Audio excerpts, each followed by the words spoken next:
When I was 16, my parents started letting me stay home alone on weeknights while they weren't late.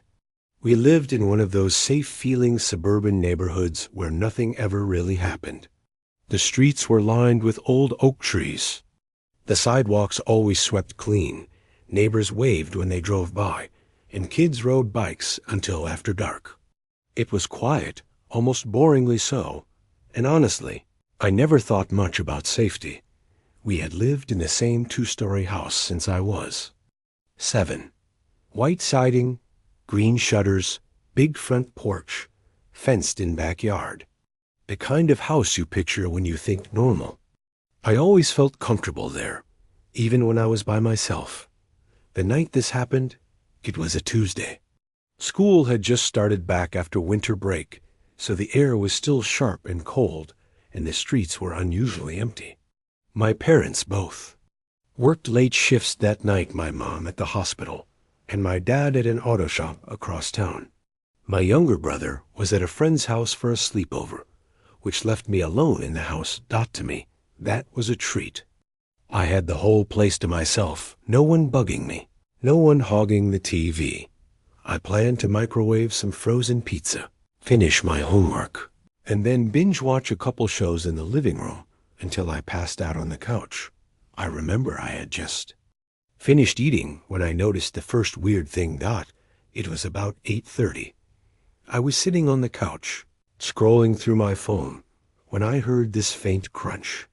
At first, I thought it was just the heater kicking on. But then I heard it again, like the sound of leaves or gravel shifting under someone's foot. We had a long driveway that curved up beside the house. It wasn't paved, just gravel and patches of frozen dirt. That sound, the slow, uneven crunch, wasn't coming from inside. It was outside. I muted the TV and just sat there, listening. Nothing.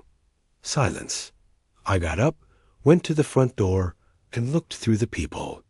The porch light was on, spilling a weak circle of yellow across the steps, but the yard beyond was swallowed in dark. I didn't see anything. I told myself it was probably just a neighbor's dog or a raccoon. We had plenty of those around. I went back to the couch, unmuted the TV, and tried to ignore the way my stomach was tightening up. 10 minutes later, it happened again.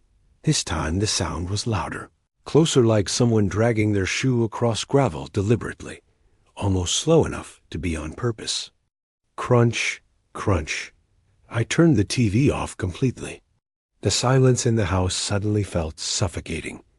I crept to the front door again, pressed my eye to the peephole. Nothing. Just the empty yard, the still street, no cars passing by, no wind.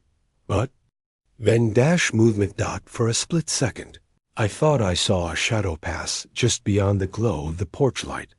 Tall, human-shaped dot. My breath caught in my throat. I yanked back from the door, my heart hammering. I stood there frozen, trying to tell myself it was just my imagination, some trick of the light. But then I remembered something my dad always told me. If you think you see someone, don't second-guess it.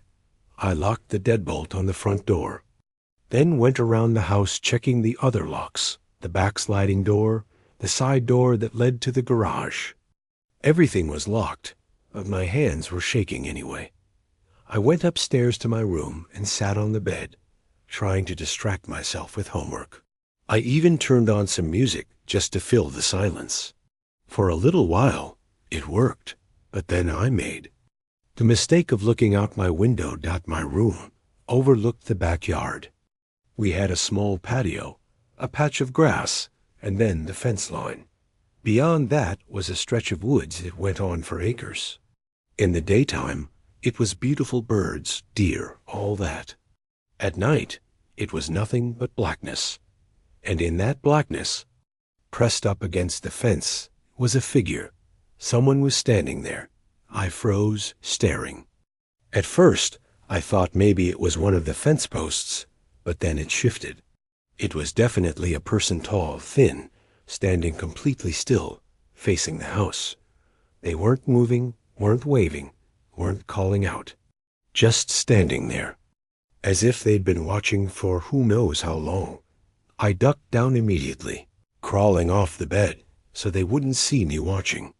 My chest was heaving, my heart slamming so loud I swore they could hear it from outside.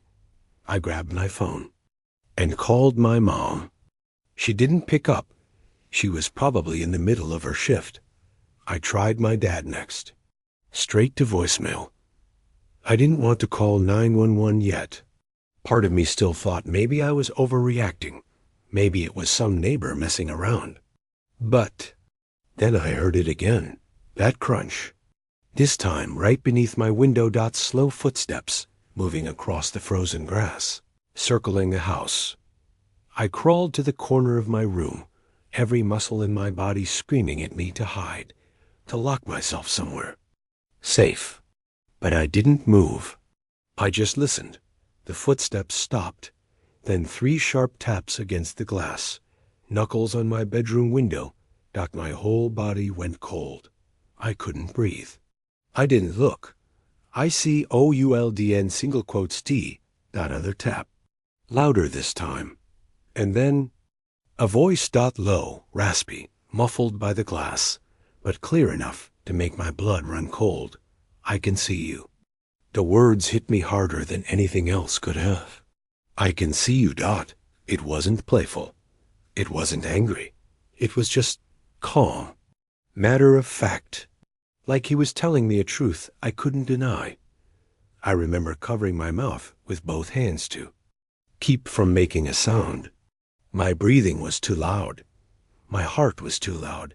Everything in me felt too loud. I wanted to scream, but nothing came out. The silence after his words stretched on forever. I didn't hear him move. Didn't hear footsteps. Just that awful quiet where you don't know if the danger is gone or waiting right outside. Finally, I forced myself to crawl across the floor, still crouched low, until I reached my door. My plan was to get to my parents' room like in the movies, where you hide in the master bedroom and call the cops. But the hallway was pitch dark, and all I could think was, what if he's already inside? I don't even remember making the decision. But suddenly I was running, sprinting down the hall, slamming my parents' door shut, locking it, fumbling for the cordless phone on the nightstand. My hands shook so badly I nearly dropped it. But I managed to punch in 911. The dispatcher answered. In this calm, practiced voice, I blurted everything out in one breath. The footsteps, the voice at the window, the man outside. I told her I was alone. She told me to stay where I was, lock the door, stay on the line. Officers were being sent immediately. I kept whispering into the phone, trying not to cry. She kept repeating that help was on the way. And then it happened again. This time, at my parents' bedroom window. I dropped to the floor instantly, dragging the phone cord down with me. The window was big, with curtains half drawn, and I swear, I saw movement behind the fabric. A shifting shadow, then his voice again. You can't hide. I gasped, and the dispatcher must have heard because she said, do not respond to him. Stay quiet. Police are very close. I clutched the phone so tight my knuckles hurt. My body was locked up, paralyzed, but my ears strained for every sound. I heard the creak of the back porch steps, then the sliding door in the kitchen rattling. Like someone testing it. The dispatcher's voice was steady. Do not move. They are less than 2 minutes away. Stay hidden. The rattling stopped. Silence again. And then footsteps inside the house. Heavy, deliberate, unmistakable. The sound of shoes on our hardwood floor, moving slow, like whoever it was wanted me to hear. I whispered, he's in the house. The dispatcher immediately raised her voice, telling me again not to move, that officers were seconds away. Footsteps came closer, through the living room, toward the stairs. Up each step, slow, steady. My parents' room was at the very end of the hall. Every creak of the wood felt like it was inside my chest. Finally, The footsteps stopped. Right outside the doorknob turned, rattled, pressed down, but held firm against the lock. That same soft knock, just like before, and the voice right outside. Let me in. I couldn't breathe, couldn't answer, couldn't move, and then boom, the sound of the front door bursting open downstairs, followed by shouts. Police, stay where you are. The footsteps outside the bedroom bolted instantly, thundering down. The hall and stairs. I heard officers shouting, more heavy boots. A crash like something tipping over, and then silence again. A minute later, there was a knock on my parents' door. A different voice, firm but kind. This is the police. You're safe now. Open the door. I didn't move until the dispatcher on the phone confirmed it. Only then did I unlock the door and step out, my legs so shaky I could barely walk. There were 2 officers in the hall, 2 more downstairs. The back sliding door had been forced open, shoved off the track completely, but the man was gone. They searched the whole house, the yard, the street. Nothing, just boot prints in the frozen grass. Circling the house, stopping at every single window. The officers stayed until my parents rushed home. My mom was pale, my dad furious. They thanked the police over and over, but none of us slept that night. The official report called it a burglary attempt. They told us he probably fled when he realized the cops were close. They told us we were lucky, but I'll never forget his voice, the calm way he said it. I can see you. Like he wasn't just outside. Like he was already inside me and would always be. For weeks afterward, I jumped at every sound. Slept with the lights on. My parents installed cameras, floodlights, stronger locks. But none of that erased the feeling that he'd be back. He never was, as far as we know. No arrest, no name, no closure. But sometimes, late at night, I swear, I hear that faint tap-tap on the glass, and I can almost hear his voice.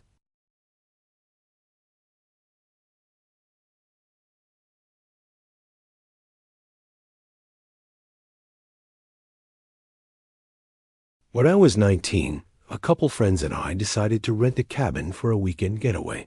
We were all in our first year of college, stressed out with classes, and wanted a cheap place to disappear for a few days. Somewhere we could drink, play, music too loud, and not have to worry about annoying neighbors. We found the listing online. It looked perfect in the photo's 2-story wooden cabin, wraparound porch, right next to a small lake, surrounded by acres of forest. The price was suspiciously cheap, but we didn't care. We pooled our money and booked it. There were 4 of us. Me, my buddy Ryan, and 2 girls, Emily and Lauren. We weren't exactly a couple of couples. It was more like friends with weird flirtations mixed in, but we figured a weekend in the woods would be fun. The drive out there took forever. The closer we got, the less signal we had, until eventually GPS completely gave out. The last 20 minutes were down a narrow dirt road, trees pressing in so thick it felt like a tunnel. By the time we finally saw the cabin, the sun was dipping. Low, orange light cutting through the branches. At first, none of us said anything, because it didn't look like the pictures. In the listing, the cabin had seemed clean, rustic, charming. In reality, it looked abandoned. The wood siding was dark with water stains, the shutters hung crooked, and the porch was sagging in places. The windows were dusty, almost opaque. We laughed it off rustic charm, Ryan joked, but I'll admit, I felt uneasy. The air smelled damp, almost sour, and the silence was heavy. No birds, no bugs, just stillness. Inside, the cabin wasn't much better. Old furniture, dusty floors, a faint smell like mildew. But it had electricity, running water, and enough beds. We cracked open some beers, dumped our bags, and decided to make the best of it. The first night was fine. We grilled burgers on the porch, played cards, turned the Bluetooth speaker up way too loud. It actually felt fun. For a while, I forgot how creepy the place seemed. It wasn't until later, around midnight, that things got weird. I had gone outside to smoke. The others stayed in, laughing at some dumb drinking game. The night was cold, still, so still it felt unnatural. And that's when I noticed it, the tree line. The porch light barely reached the first row of trees, but behind them was nothing but blackness. As I stood there, I had this sudden, overwhelming feeling that someone was standing just inside that darkness, watching. The longer I looked, the stronger it felt. My skin prickled, my chest tightened, my body screaming at me to get back inside. I told myself I was being paranoid. Just woods, just shadows. But as I turned to go back in, I swear I heard it. A branch snapping, not far away. I went inside fast, locking the door behind me. The others noticed how pale I looked, but I laughed it off. Said the woods were creepy at night. Thought we stayed up until 2, then crashed. I got one of the upstairs bedrooms. The window overlooked the back of the property, the porch, the yard, and then the dark wall of trees. I remember laying there, staring at that window, unable to shake the feeling.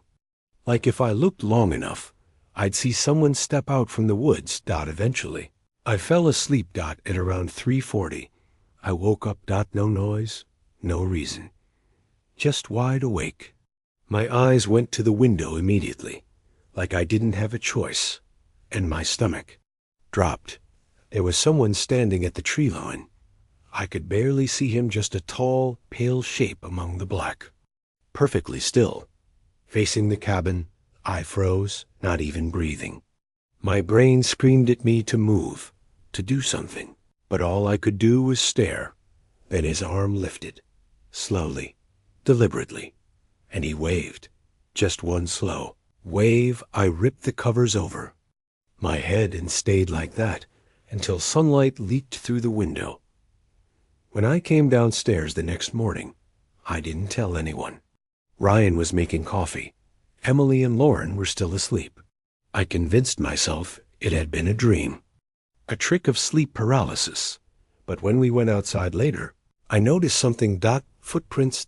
Bare, human footprints in the dirt just beyond the porch. They led from the trees toward the cabin, circled it, then disappeared back into the woods. I felt sick. Ryan said it was probably an old trail, just our imaginations. But I knew better. Those prints were fresh. That night, none of us felt relaxed. We still played music, still drank, but everyone kept glancing at the windows, at the trees. Emily even said, "It feels like we're being watched."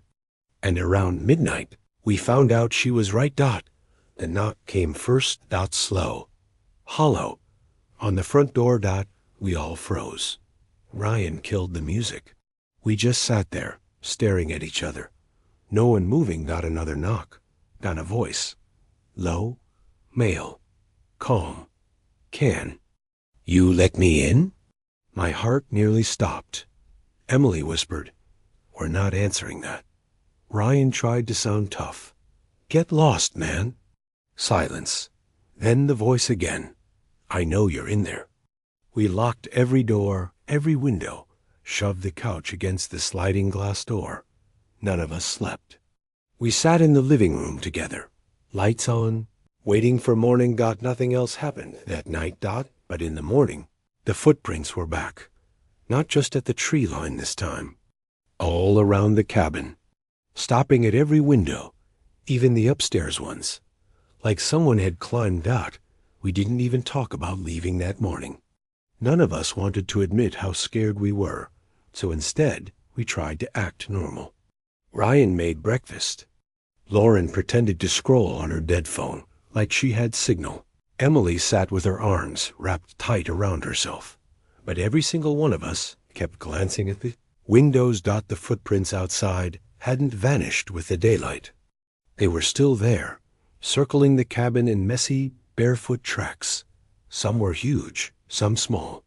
Like more than one person had been out there. We told ourselves it was kids messing with us. Locals, maybe. Trying to scare city idiots who rented their old cabin. That explanation made sense. Logical. But it didn't explain the ones by the upstairs windows. By afternoon, Ryan suggested hiking down to the lake. We're not just going to sit here being freaked out all day, he said. So we went. The woods were thick, swallowing every bit of sound. The lake was small, black-looking, ringed with reeds. We stayed maybe 10 minutes before Lauren said she felt sick and wanted to head back. When we returned, my stomach dropped. The front door was standing wide open. We had locked it. I knew we had Dot inside. Nothing looked stolen. But the smell was worse. Like damp earth, like something had been dragged inside. And in the kitchen, on the counter, was a single muddy handprint. We argued about leaving right then. Emily begged us to. Lauren agreed. Ryan refused, saying it was probably vandals, that we weren't going to bail over some local kids. I should have pushed harder. That night, it escalated. We locked everything again, shoved furniture against doors.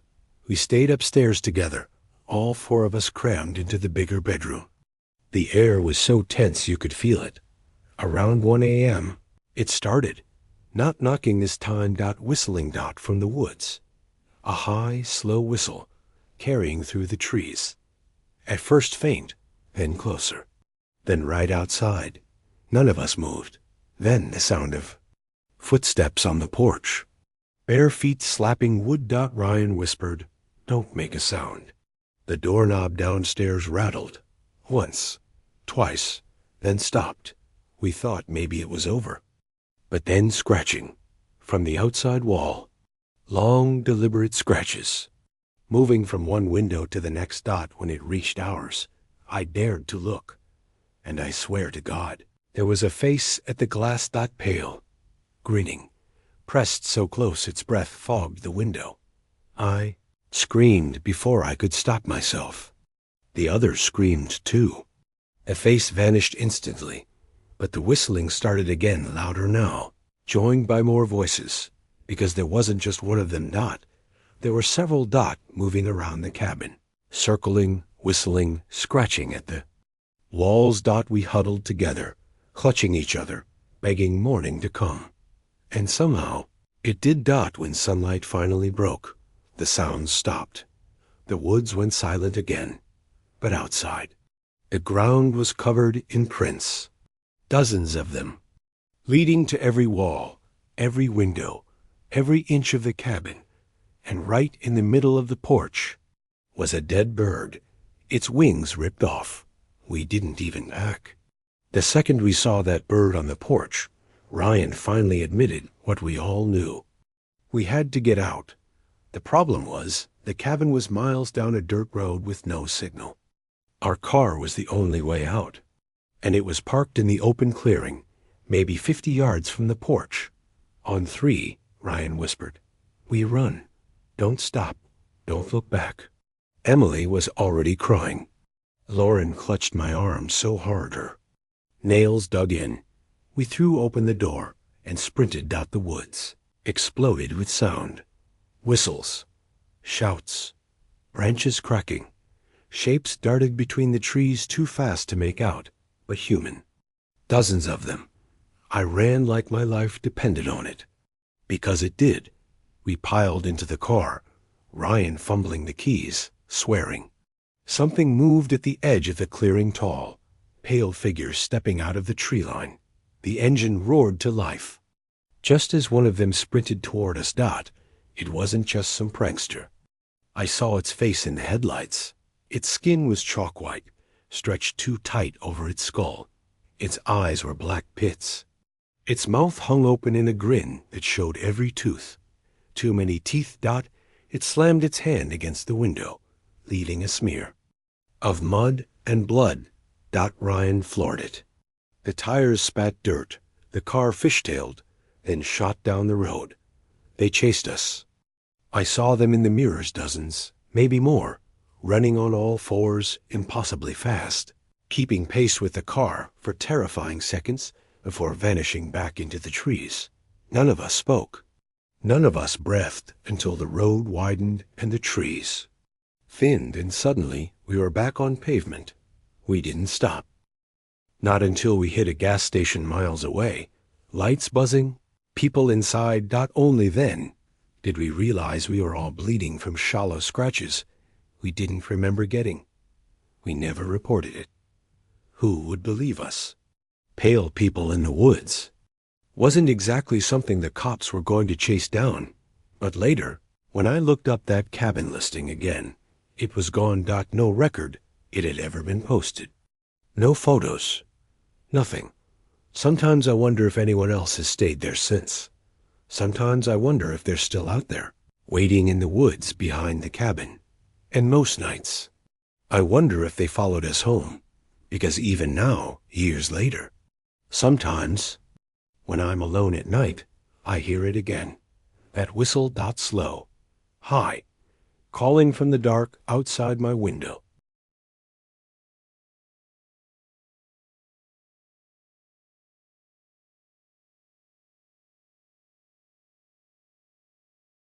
When I was 21, a family friend asked me for a favor. They owned a big old house up in the mountains, more like a lodge than a house. Really, and every winter they went south for a month. Normally they hired a caretaker, but that year they asked if I'd do it. They offered me a good chunk of money, plus free use of the place. All I had to do was keep the pipes from freezing, shovel the walk, and make sure the heating oil delivery went smoothly. It sounded perfect. I had just finished a brutal semester at college and needed the break. A month of peace, alone in a cozy mountain house, surrounded by snow? I said yes immediately. The house was beautiful. Old timber beams, stone fireplace, tall windows that looked out on miles of pine forest. But the best part was the silence. When it snowed that first night, I stood at the window for almost an hour, just watching it fall. Thick flakes, soft and endless, blanketing everything until the whole world looked clean and untouched. The next morning, I noticed the first footprints. They were small, like a child's, leading from the trees at the edge of the property right up to the front porch. I remember frowning at them. There weren't any kids for miles. No neighbors at all. Actually, the nearest house was nearly a half-hour drive. But the footprints were clear as day. Bare feet, small, pressed into the snow. And the strangest part, they stopped at the porch. No return prints. Just gone. I convinced myself it was nothing. Maybe they'd melted weird. Maybe I was misseeing them. I grabbed the shovel, cleared the walk, and forgot about it. That night, though, I woke up around 2 a.m. The house was dead quiet. I got up for water, passed by the big front windows, and froze. There were footprints again, this time bigger. Adult-size. They started at the tree line, crossed the yard, and circled the house. Slowly, deliberately. Around and around. And like before, there were no return prints. I didn't sleep. The rest of that night, I just sat there on the couch by the window, staring out at the snow. By morning, the footprints had half filled with new snow. But they were still visible. They circled the entire house, stopping at every single window, like whoever it was had walked the perimeter, checking each one. I tried to reason it out. Hunters? Lost hikers? Maybe someone knew the house was empty most winters and thought they could mess with it. But it didn't make sense. No boot prints. No heavy jacket marks from brushing against branches. Just bare feet, straight through the snow. That night, I locked every door and window twice. I left the lights on. I even dragged a chair in front of the bedroom door like some horror movie cliché. Sometime after midnight, I woke to a sound, not the wind, not the creak of the old beams. This was deliberate. Footsteps. Slow, crunching in the snow outside. I lay frozen in bed, every nerve on fire. The sound circled the house once, twice. Then it stopped directly outside my window. The curtain was thin. I could see the shadow. Someone was standing there, just standing. I didn't move. I didn't breathe. My heart hammered so loud, I thought. They'd hear it. Minutes passed. My phone was across the room. Useless anyway, no service this high up. Finally, the shadow shifted. The footsteps moved away, but before they left, I heard it. A voice, faint, high-pitched. Like a child, it whispered. My name. I didn't sleep again.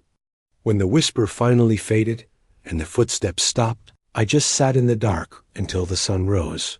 The moment it was light, I forced myself outside. The snow crunched under my boots as I walked the perimeter. My breath was white in the air. Prints were still there. Fresh. Perfect. But not just one set. There were at least 5. Different sizes, circling the house in messy, overlapping loops. Some small, some large, some barefoot, some strangely almost animal-like, the toes too long, splayed out, and all of them stopped at the walls, at the windows, at the doors, like they had all come right up to the house, and then vanished. I shoveled them away, heart hammering, as if erasing them could erase the fact they'd been there. That day dragged like a nightmare. I kept the TV on for noise, but every creak made me jump. I caught myself staring at the tree line for hours, waiting to see movement. That night, I decided to stay awake. I made coffee, sat by the fire, and told myself I'd prove it was just my imagination. Around midnight, it started again, footsteps, but this time, not circling, approaching, one set, then another, then more. Coming from all sides, I killed the lights and crouched by the window, peeking through the curtains. Shapes moved in the snow. Not clear, not solid, just dark figures slipping between the trees.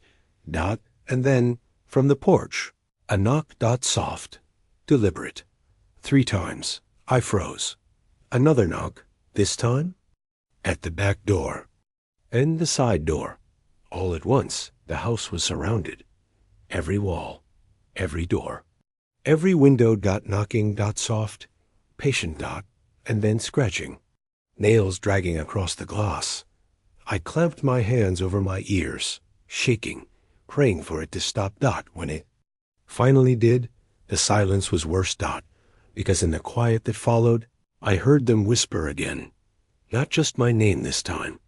They were whispering from every side of the house, in voices that overlapped and tangled, too many to count. They all said the same thing. Let us in. I don't know how long I crouched there, hands over my ears, whispering to myself that it wasn't real. But eventually, the voices stopped. The house went still again. I waited for dawn, but it never seemed to come. Time bent strangely. Minutes felt like hours. I couldn't take it anymore. I told myself if I just made it to the car, I could leave. Drive down the mountain. Call someone. Never come back, So I grabbed my boots, my coat, and the fireplace poker. My whole body shook as I unlatched the front door. The cold air hit me like a wall. The yard was covered in prints. Dozens. Hundreds. All leading up to the house. But something was wrong. The snow around the porch wasn't disturbed the way it should have been. No melted spots from breath. No scattered powder from real movement. Every footprint was perfect. Like they'd been pressed into the snow, not walked. I forced myself to keep moving. My car sat at the far end of the drive, half buried in drifts. I was halfway there when I realized it. The prints weren't just leading to the house. They were leading from it. I spun around. My heart nearly stopped. There were footprints in the snow. Behind me, fresh ones, they were mine. But alongside them, filling in as I moved, were smaller ones.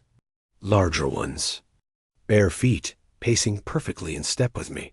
I bolted for the car, Slipped, scrambled, keys in shaking hands. I didn't dare look back until I slammed the door shut.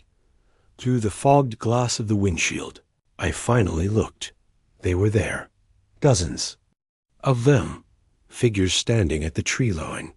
Too pale against the dark pines. Too many teeth in their smiles. They weren't moving. Just waiting.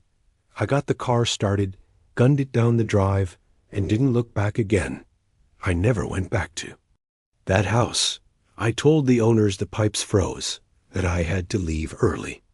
They didn't ask questions, but sometimes in winter, when the snow falls thick outside my apartment, I'll check the street below, and I'll see them dot footprints dot tiny at first, then larger, circling the building dot, always stopping at my window, dot always waiting.